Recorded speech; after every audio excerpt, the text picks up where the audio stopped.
twaganiriye n'amafederasiyo yacu nk'uyu munsi n'isa barabizi ko nta gikipe y'u Rwanda isohoka just for the sake yo gusohoka.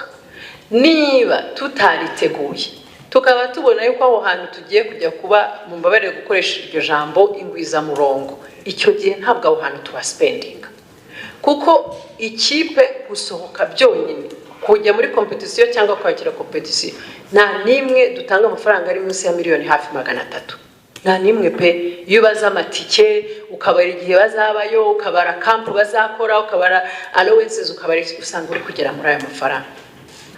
Dynamique rero dukoramo n'ayo mafederasiyo yose dukeneye plan, iyo plan ikajyana na deliverables. Niba abo bana tuvuge bo mu kwirukanka tutari bubohereze hanze gujeje ubundi bazera abambere tubyihorere, ariko uyu munsi umusaruro mwawubona. Nababwira nk'abana bo mu kwirukanka metero 800 igihumbi, ngira ngo ejo bundi mwarabibonye abana b'abakobwa bacu n'abambere muri Afrika.